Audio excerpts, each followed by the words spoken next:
द्वितीय दिवस की पावन श्रृंखला में प्रवेश कर रहे हैं। बोले गोविंद भगवान की जय। कल मैंने तुम्हें बताया कि जिस तिथि में ये कार्यक्रम शुरू हुआ वो बड़ी पावन तिथि थी। इसी उद्देश्य को लेकर हमने आरंभ कर दिया। चलो सत्संग चलता रहे। और दूसरी बताइए कि सत्संग क्या होता है और सत्संग कैसे करें, किसका करें और कहाँ भगवान का दर्शन होगा। तीसरी बात बताई कि संसार में हम कैसे रहें। जो जनक जी ने शिक्षा दीक्षा सुखदेव को दी, क्योंकि सुखदेव को भय था कि यदि मैं संसार में चला गया तो संसार की ये माया मुझे फंसा देगी। तो उस कला से हमको ये सीखना चाहिए कि संसार में हम कैसे रहें और संसार के सारे कार्य करते ही फिर भी हम फंसेंगे नहीं। यही कला होती है, जिए तो कैसे जिए। और आज दूसरी सत्संग श्रद्धा दिवस की श्रृंखला में प्रवेश कर रहे हैं। संघ का बड़ा विशेष महत्व है। देखिए, संघ के कारण ही वो धुंधली और धुंधकारी का संग हो गया तो वो व्यसन में फंस गया, बुरी बुरी आदतों में फंस गया और अंत में जाकर के पिशाच बन गया। गोकुल की संगति अच्छी थी तो वो ज्ञानी पंडित हो गया, भक्त हो गया। उसने अपने को और पिताजी को दोनों को ही तार दिया। तो आगे चल करके महाभारत की कथा आती है। महाभारती कथा का बड़ा प्रसंग संघ से जुड़ा हुआ है, क्योंकि यदि दुर्योधन का संग अच्छे लोगों से हो जाता तो उसके अंदर बुरी आदत नहीं आती और महाभारत जैसा युद्ध नहीं होता, क्योंकि शकुनी जैसा का कुसंग हो गया। तो महाभारत की कथा भी हमारी कहीं न कहीं सत्संग से जुड़ती है। दुर्योधन कौरव आदि का संग शकुनी से हो गया और पांडव का संग कृष्ण से हो गया। तो संग का ही खेल था। जो पांडवों ने कष्ट तो उठाए, क्योंकि सत्य का संग करोगे, धर्म का संग करोगे, परेशानी तो आती है, लेकिन अंत में विजय पांडवों की होती है। तो संग का ये परिणाम था। एक कथा और आती है कि भगवान कन्हैया शांति दूत बन करके गए। भगवान को क्या पड़ी है, लेकिन जो संत आत्मा होते हैं, विद्वानजन होते हैं, गुरु लोग होते हैं, जो दूसरों का हित चाहते, परमात्मा होते हैं, वो दूसरों के कल्याण के लिए, दूसरों की शांति के लिए समय समय प्रयास करते रहते हैं। जैसे कि हम जैसे लोग कर रहे हैं, चलो जो भी है लो, चलो कुछ भी नहीं तो पुण्य अर्जित हो, कल्याण हो की चर्चा चले।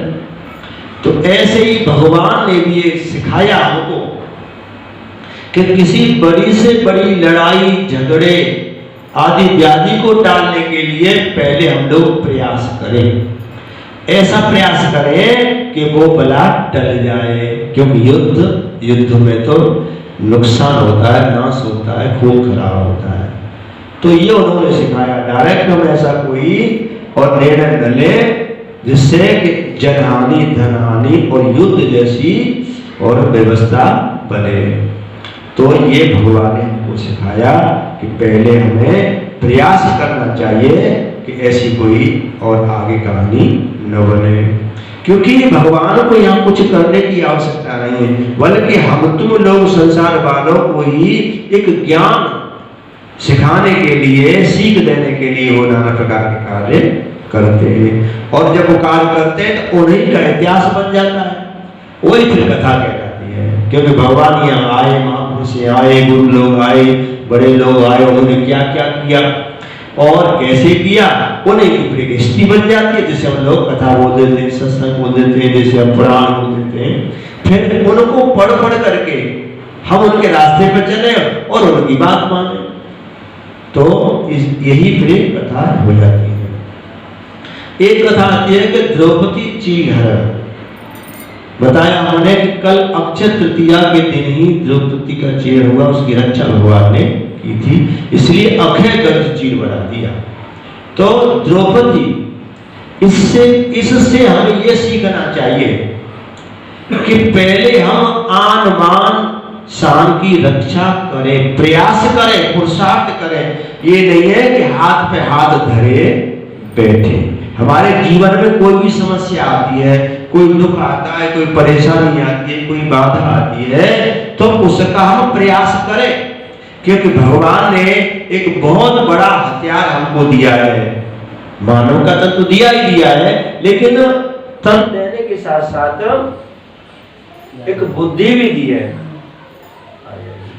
तो उस बुद्धि का प्रयोग हम करें। तो अर्थात हम भगवान के भरोसे न बैठें, प्रयास करें, पुरुषार्थ करें, तो जाकर के सफलता मिलती है, केवल भगवान के भरोसे। अच्छा, और केवल पुरुषार्थ ही न करें, प्रार्थना भी करें। अर्थात कहने का मतलब है कि हम किसी भी परेशानी को टालने के लिए, उसे बचने के लिए, समाधान के लिए पुरुषार्थ और प्रार्थना दोनों ही करनी चाहिए, दोनों जरूरी है। किसी भी सिद्धि, कामयाबी, सक्सेस, सफलता प्राप्त करने के लिए दो चीज बहुत जरूरी है। अगर हम प्रार्थना ही प्रार्थना करते रहे तो भी सफलता नहीं मिलेगी। भाई पेट में लग रही है भूख, रोटी की आवश्यकता है, और हम सुबह से लेके माला बैठ गए, तो हो सकता है ठाकुर जी पर एक आधा थाली आ जाए, लेकिन रोज नहीं आएगी। कुछ ना कुछ तो तुम्हें करना पड़ेगा। तो वहां तुमको ठीक है, अच्छी बात है, पूजा करो, पाठ करो, प्रार्थना करो, लेकिन काम के लिए प्रयास करो, पुरुषार्थ करो। तो प्रार्थना के साथ पुरुषार्थ, तो खाली प्रार्थना ही करें, पुरुषार्थ परिश्रम न करेंगे, कर्म नहीं करेंगे, तो सफलता हमको आगे अधूरी मिलेगी, मिलेगी नहीं। ऐसे ही यदि हम पुरुषार्थ ही करते रहे, परिश्रम ही करते रहे, कर्म ही करते रहे, और उसके साथ में प्रार्थना नहीं है, बस देखा सारी पढ़ाई लिखाई कर ली, सारी व्यवस्थाएं कर ली, लेकिन फिर भी सफलता नहीं मिली है।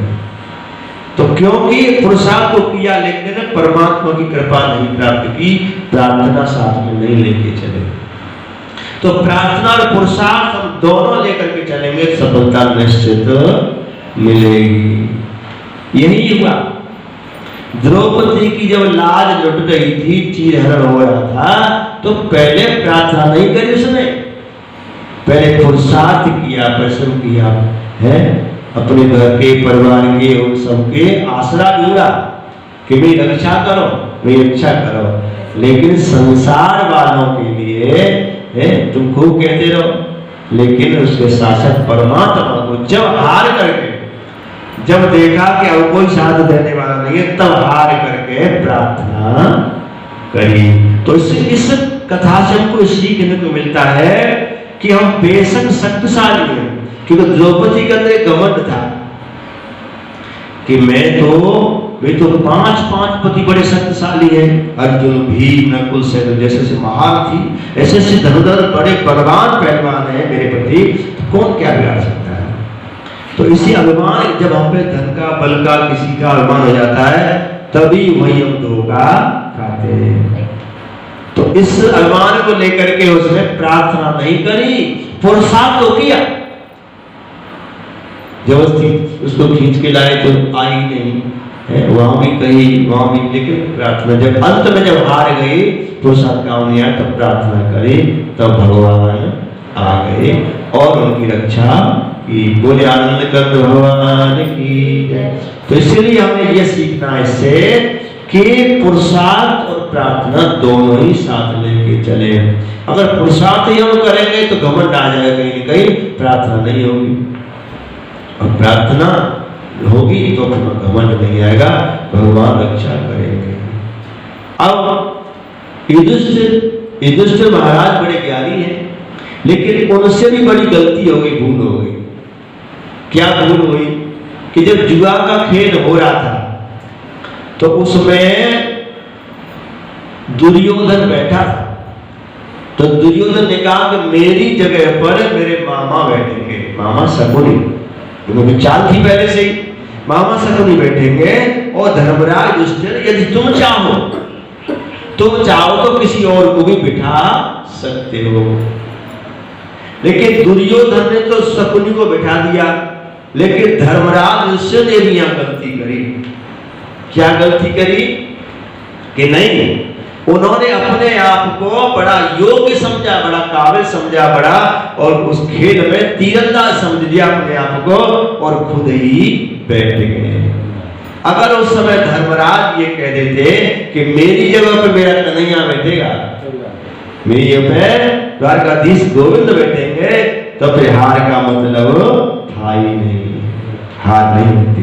यही हम गलती करते हैं, हम अपने आप को सर्वे सर्वा समझ लेते हैं कि हम ही सब कुछ है, और यदि उस जगह पर परमात्मा को बैठा दें तो फिर हार हुई नहीं। इसलिए हमारे जीवन में पल पल पर हार होती है।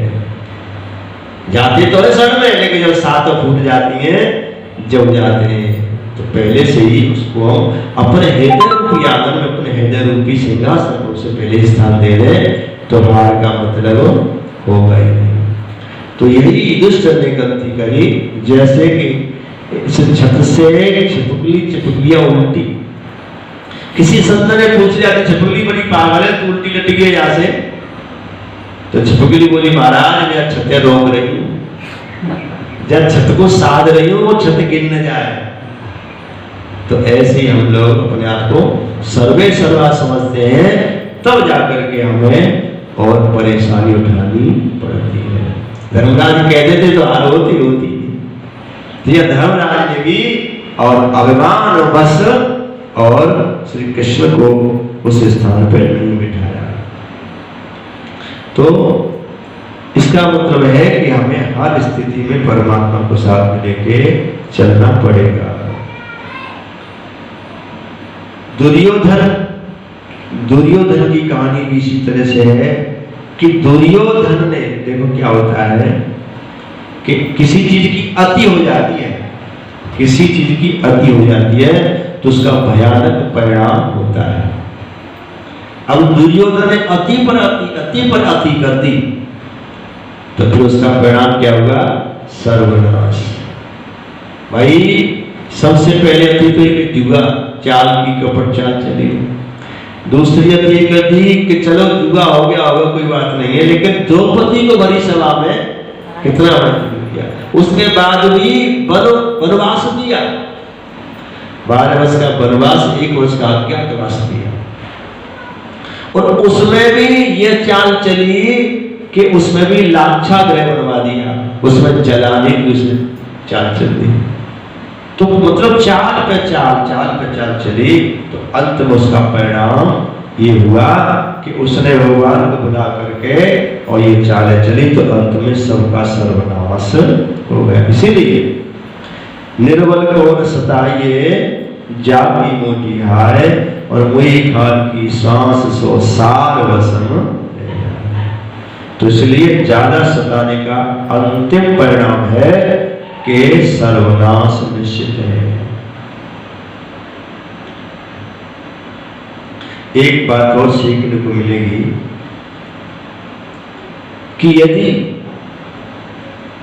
बड़ों की बात मानने से बड़ी बात माननी चाहिए, गुरु है, माता पिता है, बड़े हैं, कोई भी है, बात माननी चाहिए, लेकिन हर बात नहीं माननी चाहिए। क्योंकि जिसमें आन बान शान को खतरा हो, जिसमें मान मर्यादा को खतरा हो, तो वो बात चाहे गुरु हो, चाहे माता पिता हो, चाहे बड़ा कोई, नहीं माननी चाहिए। तो यहाँ अर्जुन भीम आदि ने भी ये बड़ी गलती कर दी। युधिष्ठिर तो गलती करी कि जुआ का खेल खेला, और उसमें भी पांडवों को दांव पे लगा दिया। फिर भी और बड़ी गलती, द्रौपदी को भी दांव पे लगा दिया, क्योंकि अकेले धर्मराज का अधिकार थोड़ा ही था, और बहुत अधिकार था। तो उस गलती का, अगर कोई गलती बड़ा करे और उस गलती का हम साथ दें, तो हम भी कहीं न कहीं गलत कर रहे हैं। तो इसलिए कहने का मतलब है कि बड़े लोग कहें और उससे आन बान शान मर्यादा को खतरा है, तो आपको मानने से, न मानने से आपको दोष नहीं लगेगा। ठीक है ना? अब जैसे गुरु लोग कहेंगे बेटा सेवा करो, और गुरु ने कही तुम कमाते रोज 100 रुपया रोज, और गुरु जी आगे बेटा आप तो 1000 रुपये खर्च कर दे, 1000 दक्षिणा देंगे, और तुम्हारी क्षमता नहीं है, अब तुम सोच रहे हो भाई गुरु ने आदेश किया, आज्ञा पालन किया, दी है, आज्ञा पालन करना चाहिए, तो फिर तो क्या करोगे भाई? व्यवस्था करो, कर्ज लाओ, कैसे तो दुखी हो गए मतलब। तो वहां आप जो है उस आज्ञा को न माने, वहां उनसे प्रार्थना करें कि मेरी क्षमता इतनी नहीं है, जो भी मेरी क्षमता है वो सेवा में आपकी करूंगा, तो आपको दोष नहीं लगेगा। तो यहां भी पांडवों से कुछ गलती ये हो गई। विदुर जी के भगवान आते हैं, सारथी दूत बनकर के आए और विदुर जी के घर आ गए। विदुर जी के घर ही क्यों आए?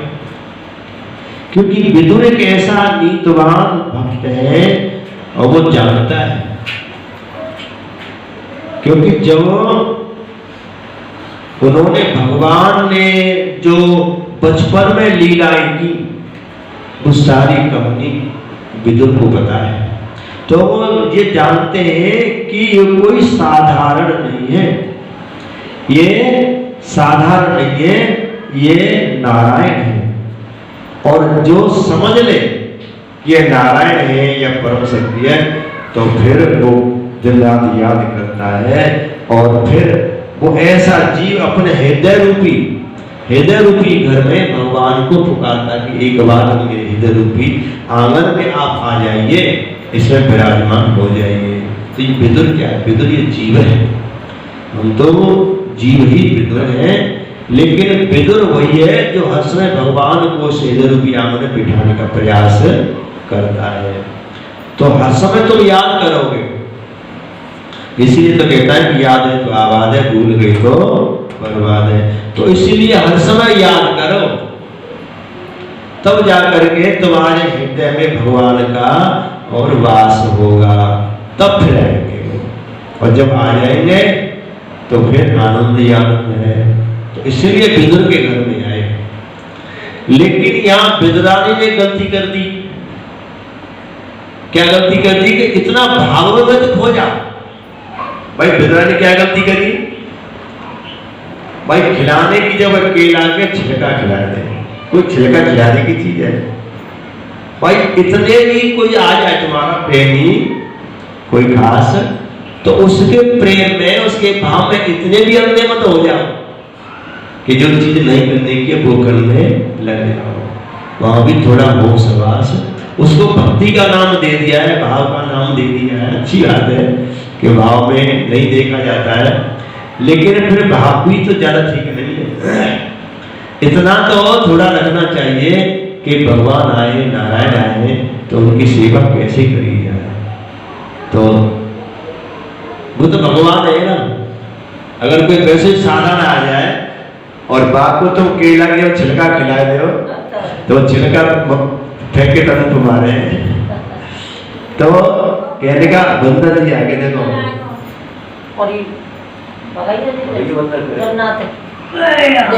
भगवान जी आए चलो, तो कुछ दिख रहा।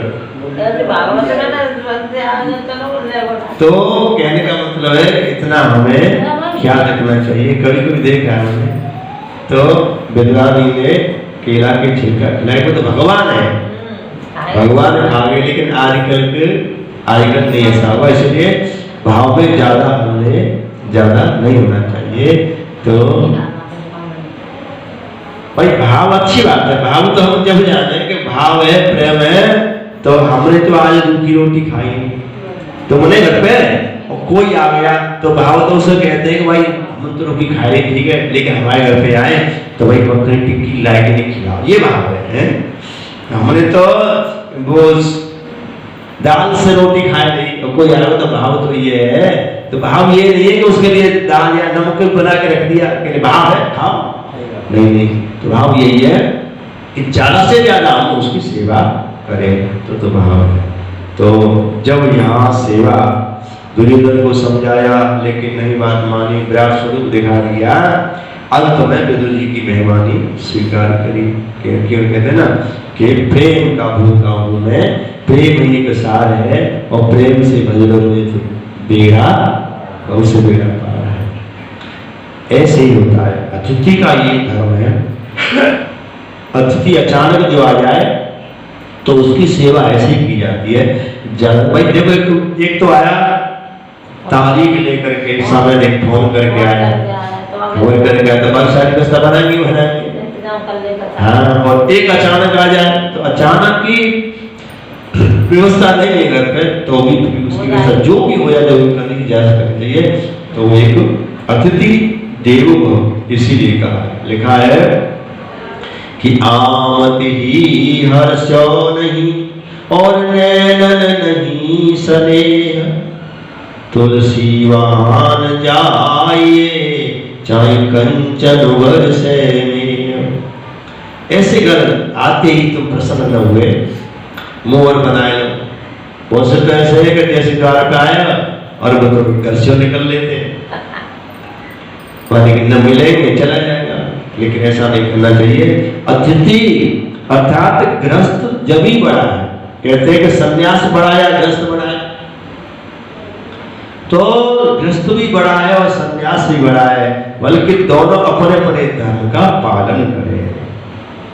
सन्यास का धर्म है परोपकार परहित।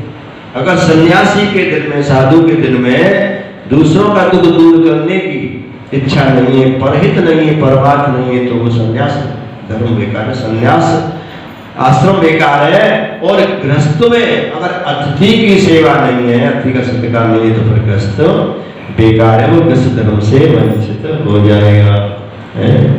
तो आमत ही हर्षो नहीं नैनन नहीं स्नेह, तुलसी महान जाइए चाहे कंचन वर्षे में।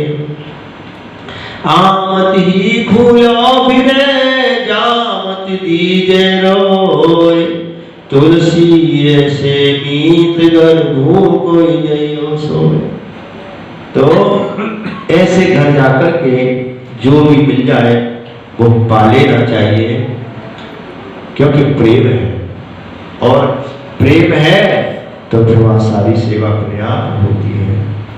तो यहाँ भगवान जब चलने लगे हैं उनकी सेवा स्वीकार करके, तो फिर कहा विदुर जी से कि आप मांग लो, क्या वरदान मांगना चाहते हो।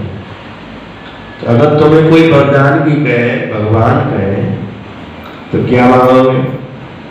भगवान प्रकट हो जाए तो क्या हमसे वरदान मांग ले, तो क्या मांगोगे। आज की कलयुगी तो देखेंगे, कोठी बन जाए, पैसा नफ्स न पड़ जाए, गाड़ी आ जाए, ये तो कहेंगे। लेकिन वास्तविकता में क्या है, भगवान से अगर तुम्हें सांसारिक सुख चाहिए तो एक ही चीज मांग लो कि आपकी कृपा, आप प्रसन्न हो जाइए, बस कुछ मांगो। तो एक ही चीज के मांगने में सब चीज आ गई, आपका आशीर्वाद चाहिए। तो तुमने कब सेवा करी, चरण छुए, आशीर्वाद दिया, तो सर पे हाथ ले लो, क्या कहेगा, सुखी रहो, ये तो कहेगा। और सुखी रहने में सारे आशीर्वाद वरदान तुमको मिलेंगे, अलग मांगे। तो ये दृष्टि। और कोई भक्त आदमी तो भगवान को बस यही मांगता है, क्या कि साईं इतना दीजिए जामे कुटुंब समाए, मैं भी भूखा ना रहूं साधु भूख हो जा। क्योंकि व्यस्त धर्म की जब ही पालना होगी कि मेरा परिवार भी सुचारू रूप से चल सके, और कोई अतिथि कोई संत आ जाए तो वो भी भूखा न जाए। और बस एक चीज और अवश्य दे दो गोविंद। क्या मांगा, ये तो सबको मांगना चाहिए, क्योंकि इसी से कल्याण होगा।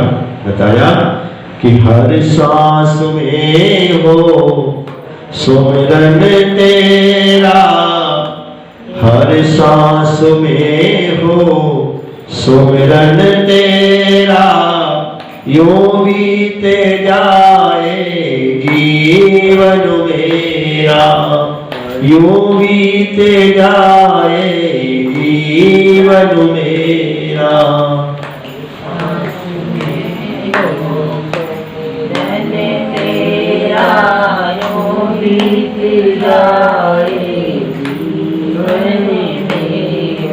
ये मांगना चाहिए भगवान से, क्योंकि भगवान ने और सांस रूपी ही शक्ति तो हमको दी है, विशेष सांस दी है। सांस का आना जाना बंद, सारी कहानी खत्म। सांस ही है। बताया कि हर सांस में हो सुमिरन तेरा, यूं बीते जाए जीवन मेरा। हर सांस में हो सुमिरन तेरा, यूं बीते जाए जीवन मेरा। तेरी पूजा करते बीते हो, तेरी पूजा करते बीते शाम सवेरा।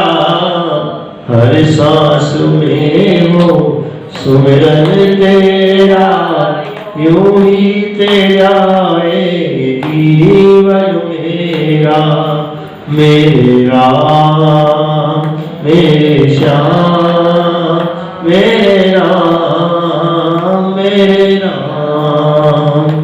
हर सांस में हो सुमिरन तेरा, यूं बीते जाए जीवन मेरा। हर सांस में हो सुमिरन तेरा, यूं बीते जाए जीवन मेरा। सांस में हो सुमिरन तेरा, यूं बीत जाए जीवन मेरा। बोले गोविंद भगवान की जय। तो यही मांगा, ये प्रभु यदि आप देना चाहते हो तो ये दे दीजिए कि हर सांस सांस पर। ये तो कहा परीक्षित ने जब पूछा कि शीघ्र मरने वाले को क्या करना चाहिए, तो यही बताया कि सांस सांस पर नाम रट, वृथा सांस मत खोए। ना जाने या सांस को आव न होए न होए। राजन, ये सांस का भरोसा नहीं है, कब आए कब चली जाए। इसलिए प्रत्येक सांस को बड़ी कीमती समझो और उस पर प्रभु का चिंतन मनन करते रहो। बोले गोविंद भगवान की जय। हरे राम राम राम हरे हरे। हरे राम हरे राम,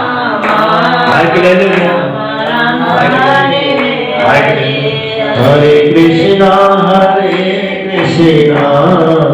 कृष्णा कृष्णा हरे हरे। हरे कृष्णा कृष्णा कृष्णा हरे हरे। हरे राम राम राम हरे हरे। हरे राम राम राम हरे हरे। हरे कृष्णा कृष्णा कृष्णा हरे हरे। हरे कृष्णा कृष्णा कृष्णा हरे हरे। मन हो जा दीवानों रे राम जी के चरण में। मन हो जा दीवाना रे राम जी के चरण में। तेरी लेंगे खबरिया रे कौ दिनों पल भर में। तेरी लेंगे खबरिया रे कौ दिन पल भर में। हरे राम राम राम हरे हरे। हरे राम राम राम हरे हरे। हरे कृष्णा कृष्णा कृष्णा हरे हरे। हरे राम राम हरे हरे। हरे राम राम राम हरे हरे हरे हरे राम राम राम हरे हरे। मन हो जा दीवानों रे भोले जी के चरण में। मन हो जा दीवाना रे के भोले जी के चरण में। वो तो लेते खबरिया रे कहो दिनों पल भर में। वो तो लेके खबरिया रे के काऊ दिन पल भर में। हरे राम राम राम हरे हरे हरे राम राम राम हरे हरे। हरे कृष्णा कृष्णा कृष्णा हरे हरे हरे कृष्णा कृष्णा कृष्णा हरे हरे। बोले गोविंद भगवान की जय जय श्री राधे जय श्री राधे जय श्री राधे श्याम हर हर महादेव।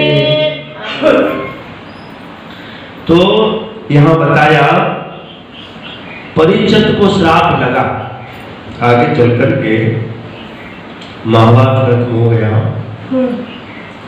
लेकिन परीक्षित बड़ी धर्मात्मा राजा ऐसे जिन्हें जन्म लेने के पहले ही भगवान का दर्शन हो गया, फिर भी उन्होंने ऐसा काम कैसे कर दिया। तो यहां भी संगति संग का ही और ये प्रभाव है, क्योंकि कलयुग का जब संग हो गया, कलयुग में चालाकी चली और परीक्षित के मुकुट में जाकर के बैठ गया।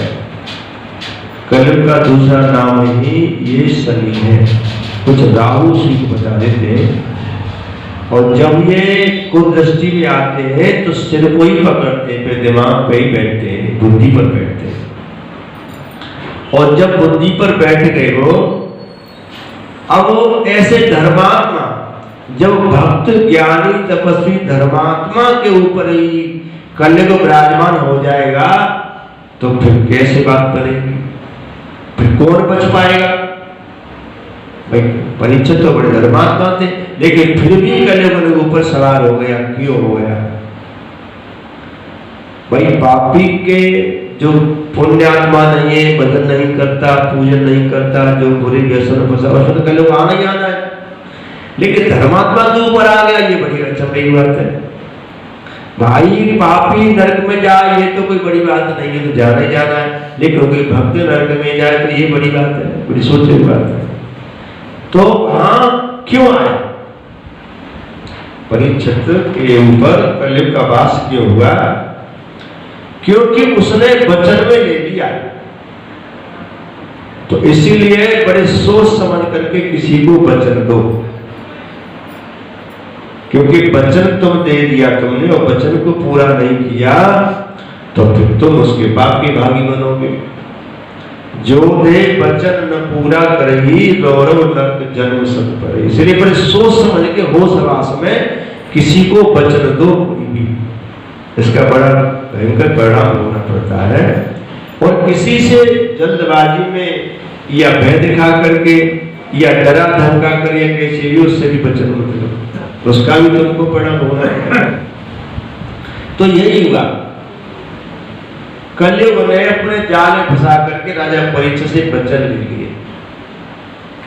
कलयुग को तो परीक्षित मारना चाहते, लेकिन उन्होंने बताया कि इस तरह से 3 मेरे भाई सत्यव्रत आपको देता राज करके चलेगा, मेरा नंबर है, मैं ब्रह्मपुत्र हूं। अब लेकिन आप जहां चाहेंगे वहां मैं रहूंगा, ठीक है। वो ये ना जो चालबाज लोग होते हैं, चालाकी पूर्ण वाले जो होते हैं, जिनके मन विचार ठीक नहीं है, वो ऐसे बहला फुसला करके तुमको बातों फंसा देंगे। इससे हमको सीख मिलती है कि कभी भी जो लोग प्रलोभन दे और उनकी बातों बिना गौर करे उनकी बातों को न मानो। यही राजा परीक्षित धोखा खा गए। तो उन्होंने बातों फंसा लिया, तो 4 जगह बता दी गलत, जहां बुरे काम होते हैं, चोरी, जुआ, शराब, कपट ये होते हैं, वहां जाकर के रोही जगह बता दी। लेकिन एक जगह उनको बातों में फंसा करके कह दिया कि ठीक है, तुम चाहते हो तो एक जगह सोने में तुम्हारा वास हो जाए। अब सोना है, सोना जानते हो? सोने के 2 अर्थ हैं, जो नाक, कान, गले में पहनते सोना। एक होता है सोना आलस, नींद। जहां आलस है, नींद है, तो वो गले वही है। भगवान के मंदिर में नहीं आते, कथा सत्संग में नहीं आते, धर्म चर्चा में नहीं आते, संत पुरुषों के पास में नहीं आते, और बड़े काम को मन नहीं करता, अच्छे कर्मों के मन नहीं करता, तो वहां गले वही मानो। तो वहां तो उसके लिए दरवाजा खुला है, कलर जाके बैठ गया आलस में। हाँ, और अब क्या है? दूसरा बताई कि जो नंबर 2 गलत नियत से, अधर्म नीति से जिसने पैसा धन इकट्ठा किया, वहां भी कलेवर कोई रोक नहीं सकता। अब राजा परीक्षित बड़ा धर्मात्मा है, लेकिन जो उनके सिर पर मुकुट है, सोने का मुकुट है। ये सोने का मुकुट कहां से आया? कहां से आया था? नहीं पता, पूछा करो। तो सोने का मुकुट ये आया था कि जब जरासंध को भीम, अर्जुन और कृष्ण तीनों गए लड़ने के लिए, जो राष्ट्रीय जो रहा था, ये युधिष्ठिर यज्ञ कर रहे थे, तो वहां गए, सारे क्षत्रियों को, दुश्मनों को खत्म कर दिया, लेकिन जरासंध रह गया। तो जरासंध से द्वंद्व युद्ध करने के लिए तीनों लोग गए, कृष्ण, अर्जुन और भीम। तो कहा कि भाई तीनों से किसी से भी तो युद्ध कर सकता है। तो जरासंध, दुर्योधन, भीम, ये तीनों एक ही कैटेगरी के, एक ही तरह के पहलवान है। 10,000 हाथियों की ताकत तीनों में। तो अब जरासंध बोला, पहले युद्ध लड़ाई भी बड़े नियम की होती थी। तो बोले कि देखो, जरासंध बोला कि कन्हैया तू तो रण छोड़ भागने वाला है, तुझसे तो मैं लड़ूंगा, तू तो मेरा छोड़ के भाग जाता है। और अर्जुन मुझसे छोटा है, हाँ भीम मेरी टक्कर का, तो भीम से 2 हाथ हो जाए। तो फिर वहां भीम से युद्ध हुआ है। भीम को ही बड़ा अभिमान है भाई, कृष्ण को मना कर दिया, अर्जुन को मना कर दिया, भाई कृष्ण को तो ही नहीं करती, मैंने बेइज्जती कर दी है, तो तू तो भाग जाता है, तू तो छोड़ दे, भाग जाता है, तू क्या डरेगा? और अर्जुन से कह दिया तू छोटा है, तू तो डरे। तो विशेष तो कृष्ण का अपमान किया उसने, और भीम से युद्ध। अब भीम मारे घमंड के मारे चटके मारे, देख लो कृष्ण को अलग कर दिया, अर्जुन को मना कर दिया, मुझे माना है। तो भीम को बड़ा घमंड ताकत का। लेकिन कहते हैं ना कि कितने ताकत वाला चेला आ जाए तो बिना गुरु की सलाह के वो फेल है। अब युद्ध हुआ, इतना घमासान युद्ध हुआ कि दोनों ने बहुत भयंकर युद्ध हुआ। भीमसेन घबरा गई, पसीना पसीना।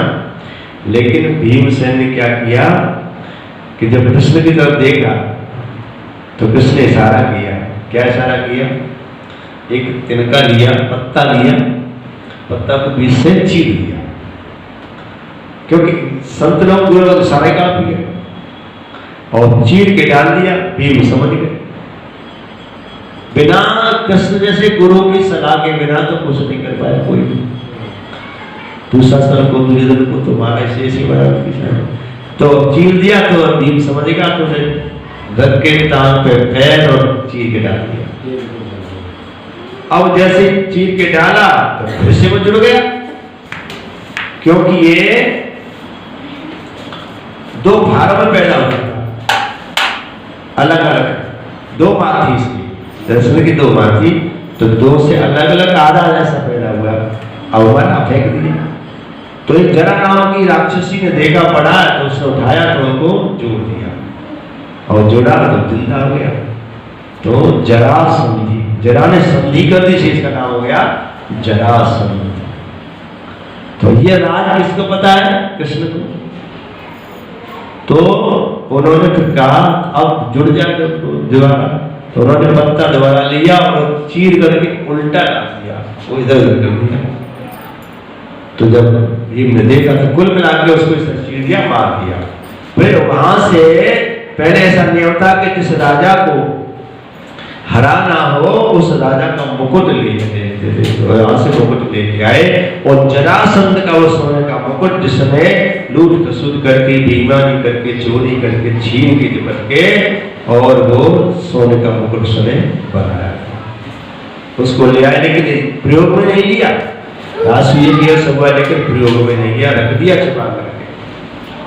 और जब सब कुछ खत्म हो गया, पांडव चले गए स्वर्ग लोक के लिए, सब कुछ अब राजा बन के परीक्षा। तो एक दिन उन्होंने देखा कि भाई हमारे क्या पुरखा छोड़ गए, देखा सोने का मुकुट वो ही पहन करके गए थे और उसी सोने के मुकुट के कारण कलेवर सिर पे बैठ गया, बुद्धि खराब हो गई। तो अब एक तो बात है कि किसी की बात में चिकनी चुपड़ी बातों में नहीं आना चाहिए, सोच लेना चाहिए। दूसरा यह है कि नंबर दो के धन को प्रयोग में लोगे तो कहीं न कहीं पतन हो सकता है। तो इसके शुद्धिकरण के लिए भी रास्ते बताए हैं। तो कहते हैं कि जिनका मेहनत का पसीने खून पसीनी कमाई वो 10 धर्म में लगाते चलो, 10वां हिस्सा धर्म में लगाते चलोगे तो जीवन में कोई परेशानी नहीं आएगी, पता नहीं होगा। और जिनके ऐसे धन हैं बिना खून पसीना की कमाई के, उनके लिए तो चौथा हिस्सा 25% धर्म में लगाने से शुद्धि होगी, 2 लड़ियां गिर जाएगी। तो इस तरह से तो कहने का मतलब है कि हाँ हमें इससे ये सीखना चाहिए कि किसी की चिकनी चुपड़ी बातों में जल्दी नहीं आना चाहिए। और दूसरे धन जब तक पवित्र नहीं होगा, धर्म नहीं रहेगा, तब तक वो पतन कर सकता है। दो बात। तीसरी बात यह है कि कुछ जगह ऐसी होती है वहां हमें मर्यादा का ध्यान रखना चाहिए। जैसे कोई माननीय व्यक्ति है, पूजनीय व्यक्ति है, कोई बड़ा व्यक्ति है, गुरु है, संत है, ब्राह्मण है या कोई पुजारी है या अपना कोई बड़ा रिश्तेदार है। कभी कभी हम इतने मतलब होश खो बैठते हैं कि जैसे अपना कोई दामाद है या मेहमान है या कोई बहन हुई है, कभी कभी बात हो जाती है। उसके साथ में भी कभी कभी ऐसा व्यवहार मान कर देते तो पीछे पछताना पड़ता है। तो इस तरह का ध्यान रखना चाहिए। बहुत जगह ऐसी होती है, मंदिर है, आश्रम है, गुरु स्थान है, तो वहां एक चीज और ध्यान रखना चाहिए। लेकिन परिचय क्या गलती कर दी। अब या तो ये कहिए कि वो कल वो सिर पे बैठा है, बुद्धि खराब कर दी उसने। तो यहाँ के संत रास्ते जा रहे, संत तपस्या में बैठे और तपस्या में बैठे तो आकर के राजा परीक्षित ने जल मांगा, लेकिन समाधि में है तो जवाब नहीं दिया, तो राजा क्रोध आ गया और अपमान करने के लिए मरा हुआ सर्प डाल देते और अंत में फिर वही उनके पतन का कारण श्राप बन जाता है। ऐसा करते न श्राप लगता, लेकिन फिर भी घर जाकर जैसे मुकुट होता है, देखा वो तुमने, पहले बड़े बूढ़े लोग टोपी पहनते थे, साफी पहनते थे और गोप के जाते थे जंगल में, आगे रास्ता में जा रहे हैं और रास्ता भूल जाए तो बताते थे कि वो टोपी और वो उतार के नीचे रख देते, उसे बैठ जाते तो वो याद आ जाती थी। ऐसा कुछ बताते थे। तो जैसे ही मुकुट सोने का उतार के रखा तो तुरंत उनको बुद्धि ठीक हो गई, बड़ा पश्चाताप हुआ। मैंने एक संत का अपमान कर दिया, उसके गले में मरा हुआ सर्प डाल दिया। तो इधर जब वो संत के पुत्र को पता चला, समय किसी को तो देखा कि मेरे पिता का किसी अपमान कर दिया। अगर वो जानता कि राजा परीक्षित है तो श्राप नहीं देता, क्योंकि ऐसा धर्म राजा था। उसकी छत्र छाया में सारे लोग ऋषि मुनि संत सभी व्यक्ति सुखी थे। तो ऐसे व्यक्ति से, कोई सामान्य व्यक्ति, धर्मार्थ व्यक्ति है, पुण्यात्मा व्यक्ति है, परमार्थी व्यक्ति है, कोई भी है, अगर उससे कोई भूल हो जाए तो एक बार उसे क्षमा कर देना चाहिए। उसे ऐसा दंड, अगर संतों को पता चल जाती कि ऐसे ऐसे राजा मेरा अपमान कर, तो संत श्राप नहीं देते, हो जाता है, कोई भूल जाती है तो उसे एक बार क्षमा करना चाहिए, दंड नहीं देना चाहिए। लेकिन उसके उन संत के बेटा पुत्र को पता चला तो पुत्र तो नया बच्चा है, उसने नहीं देखा, अपने बाप की तरफ देखा कि मेरे पिता का अपमान कर दिया, और नया बच्चा बाप का अपमान कब सहन करेगा? तो अच्छा सपूत पुत्र होता है तो न तो माता पिता का अपमान करता है और न अपमान सहन करता है। तो उसी समय जलाल में लिया, श्राप दे दिया कि जिसने भी मेरे पिता का ये सर्प डाल करके अपमान किया है, मैं श्राप देता हूं कि इसी सर्प के कारण, इसी सर्प के कारण, डसने के कारण उसकी मृत्यु होगी और अधोगति हो जाएगी। ऐसा बताते हैं शास्त्र कि किसी नारी के हाथों मरने से, जल में डूबकर मरने से और सर्प के काटने के बाद मरने से उसे नरक मिलता, अधोगति में जाता है, ऐसा बताया।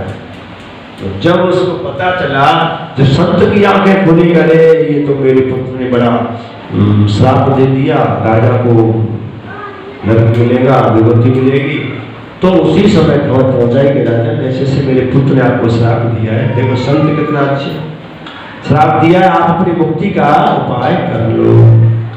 तो अब जब इधर उसको भी ध्यान आया कि मुकुट उतारे रखा, बड़ा पश्चाताप हो, मैंने बड़ा और पाप किया, एक संत का अपमान कर दिया।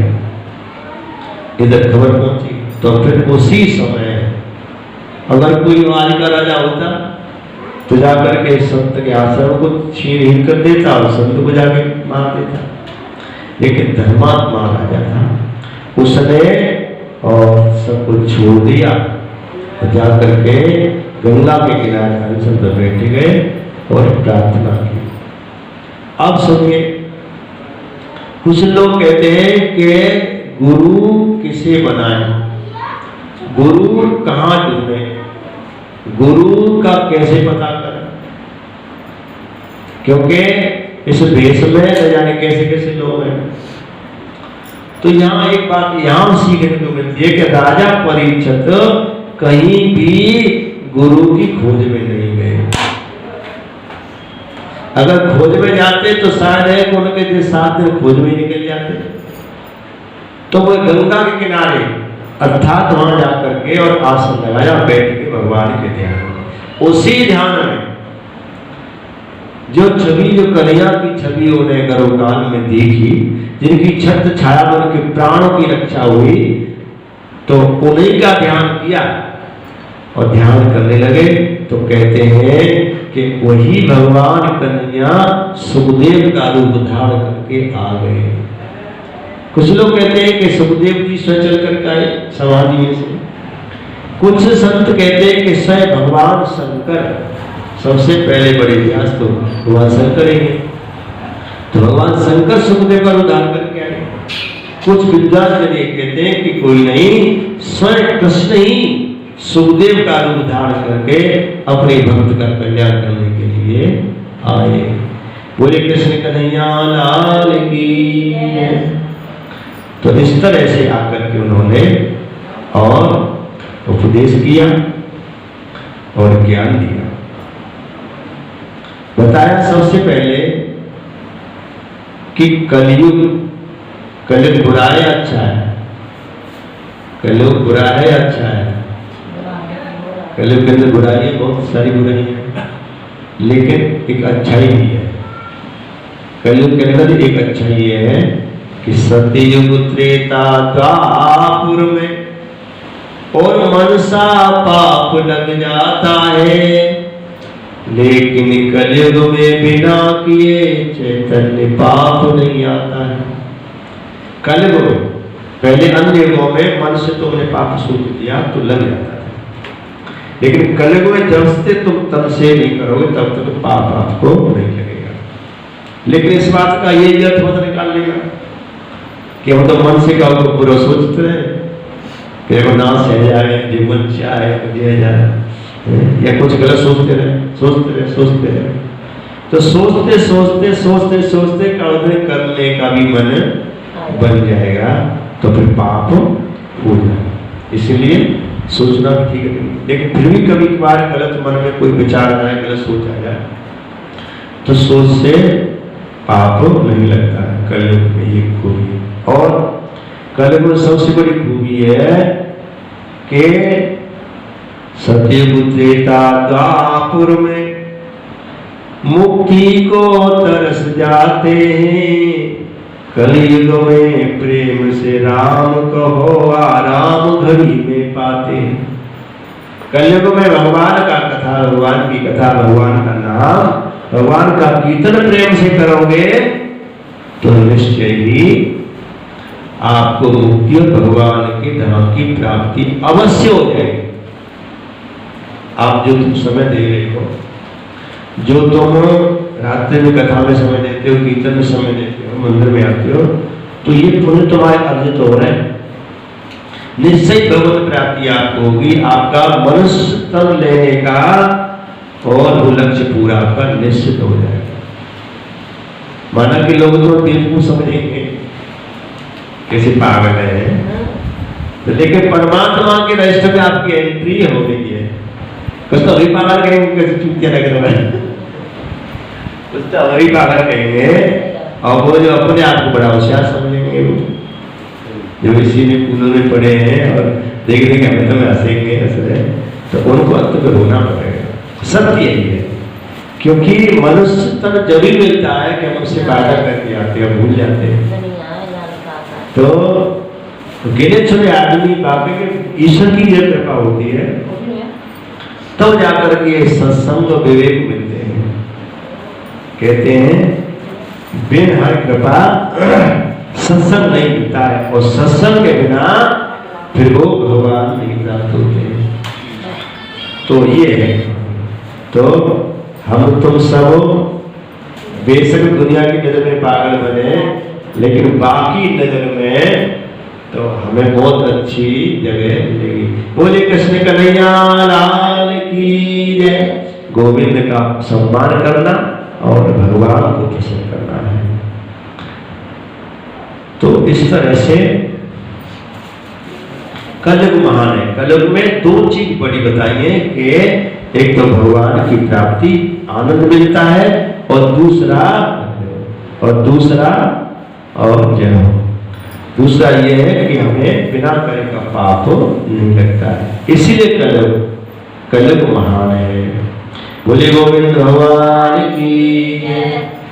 तो कहा कि गुरु को कहीं खोजे नहीं, गुरु खोजने से कभी मिलते नहीं, गुरु ढूंढने से कभी मिलते नहीं है। और गुरु को तो कौन जान पाएगा। लोग क्या कहते हैं कि पानी पियो छान के और गुरु बनाओ जान के। अब पानी, नाले को पानी ले आओ, नाले से पानी भर लाओ भाई, एक बार नहीं 10 बार छान लेना। क्या पी लोगे उसको? पी सकते हो? नहीं पी सकते हो। तो फिर कैसे शुद्ध हो गया छान के है? और गुरु बनाओ जान के। तुम क्या किसी को जान पाओगे? अपने आप को खुद को नहीं जान पाए तो गुरु को कौन क्या जान पाएगा। और गुरु ब्रह्मा, गुरु विष्णु, गुरुदेव ऐसा जान पाओगे तुम? गुरु शिव है, गुरु ब्रह्मा है, गुरु विष्णु, क्या जान पाओगे? तो इसीलिए ये कहावत लोगों ने कही, अच्छी बात है, लेकिन वास्तविकता में ये होना चाहिए कि पानी पियो जान के, छान के नहीं, जान के। जान लेना, उसको देख लो। पानी पियो जान के और गुरु बनाओ ज्ञान के। ऐसा गुरु हो कि जो ज्ञानवान हो, हमारे जीवन का कल्याण करे, और ये 3 प्रकार उनको भक्ति से जोड़ रखे और परमात्मा से मिलाने का प्रयास करे। तरह तरह के कार्य से जोड़ता चले और तुम्हें परमात्मा की याद दिलाता रहे। खुद भी पागल परमात्मा के लिए रहे और तुम्हें पागल बनाता रहे, तो गुरु सही है। नहीं तो फिर बेकार है, तमाम गुरु घूमते हैं, कोई कल्याण नहीं है। और ऐसी जो ज्ञान दे, ऐसा रास्ता तुम्हें बताए, वही गुरु है। चाहे वहां से दीक्षा आपने ली है या नहीं ली, चाहे वो पिता है, चाहे माँ है, चाहे भाई है, चाहे पड़ोसी, चाहे कोई है, जो तुम ऐसा भाव पैदा करता है तुम्हारे अंदर, तो वास्तविकता में वो ही सच्चा गुरु है। बोले सदगुरुदेव भगवान की।